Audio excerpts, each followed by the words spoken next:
Hello, everybody, and welcome to our Culture Vulture conversation. Today, it's me, Florence, who is going to tease this conversation with Bettina. And I'm really happy that Bettina, who is based in England, is here with me today because I have a question and I would like to ask this question to Bettina. First of all, hi, Bettina. Hi, Florence. Good to see you. Good to see you too. Dear Bettina, I would like to know, what are the cultural challenges in Great Britain at the moment? And I would like to look whether they are comparable to Germany or perhaps they're really different. That's what I would like to know today. All right. Let's have a look at that, right? To start with, I think they are comparable. I think that we have challenges in the whole world at the moment, or at the moment, always, that are comparable to each other. So we might have the same or similar experiences when it comes to cultural challenges here in the UK. However, the historical background is a little bit different. So the UK, I think, might be a little bit more trained when it comes to multicultural societal dynamics. Also, if you look at, the Stadtbild that's so often mentioned in Germany at the moment. That's right. Has been very colorful in the UK for a very long time. I remember when I used to live in France, I always thought how different people were there. Many more Black people than I was used to in Austria. In Austria, you don't have that big Black community you have in France from different regions than here in the UK. And here in the UK, I think people are more used to having that multicultural society already, right? But also you have discussions what British culture means. And you have those discussions because even within Great Britain or within the UK, if you add Northern Ireland, you have different regions. You have England, you have Scotland, you have Wales and Northern Ireland. And of course, all of these countries, they have their own pride. They have their own identity in a way. So already, I think we have to differentiate what British is in that context, because British is different in that context, right? And if you would ask people from Scotland or from Wales, they would completely agree, right? They're very proud to show their flags or on their houses or sometimes on the cars, depending on the events when they have these football games, even more, of course, right? So there are cultural challenges with similar backgrounds that you might have in Germany. You have also cultural challenges when it comes to different genders. You have the gender pay gap. Here in the UK, as well as you have it in Germany. I think there is not one country in the world that doesn't have a gender pay gap, right? But you mentioned the history. The British history is different compared to Germany. What intercultural history means or concerns. In Germany, when you are a Black person, then or also a Turkish person or from another background, people sometimes ask, "Where are you from?" And the people who are asked, some feel defended. Is that a question that people ask Black British people as well? Because you have your Stadtbild is very, very different. Is that something that is asked? Yeah, I think so. Still? Yeah, I also would ask people.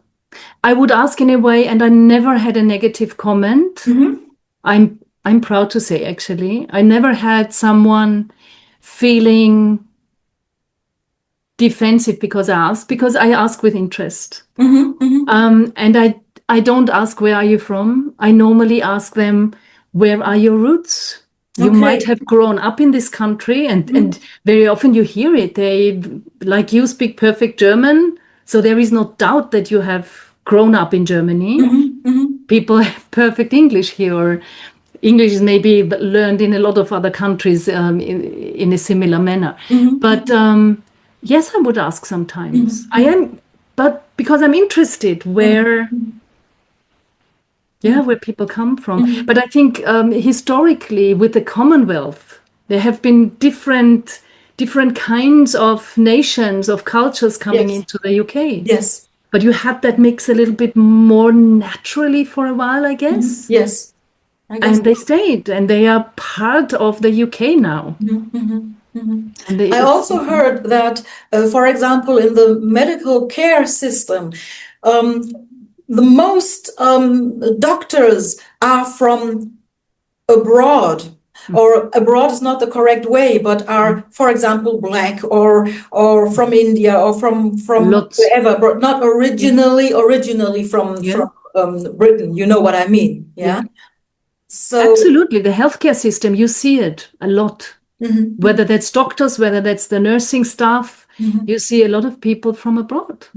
Is there racism in Britain? And if yes, how do you notice that? You notice it like in lots of places where people from minority backgrounds are approached differently by police sometimes. And that's also what you see in the media. They are maybe approached differently by people, less respectfully. Not everywhere. I think you have that. Unfortunately, you have that racism everywhere. I think Britain is not different, but there is a lot of good people as well. There are a lot of good people, and not everyone is, thankfully. And you also have, I saw that on the news, a Nigerian politician. Nigerian is not correct. She is a British politician with Nigerian roots, right? Yeah. And I found that very interesting. And of course, there are lots of discussions because she is not allowed to say things against other people because the people say, well, she is black. She is also not from here. That's what I found very interesting when I read that or listened. Well, I would qualify a comment like that as being racist and unacceptable and not appropriate. But you know what? We had a prime minister whose roots are in India. So, why not? They are part of this society. They are British. That's right. And I think people have to get used to it and also appreciate. Just as in Austria, we have politicians with roots in different areas of the world. So, why not? In America, you have them. They're British in different generations or even more generations. So sometimes the parents were already British, even the grandparents. So they are British. Yeah. Thank you very much. I mean, I could talk. You're welcome. I could talk with you about this topic for hours. Perhaps I have to invite you to my Schwarzwälder and Butterkuchen talk. There we would have time to talk about that. That would be a good idea. All right. But for today, for Culture Vultures Conversation, I would call it an end. Thank you very much for answering my questions. Thank you for asking. Thank you very much for everyone listening, and perhaps you have some own ideas that you can put into our section where we can leave the comments. So bye-bye for today, and bye-bye, Bettina. Bye, Florence.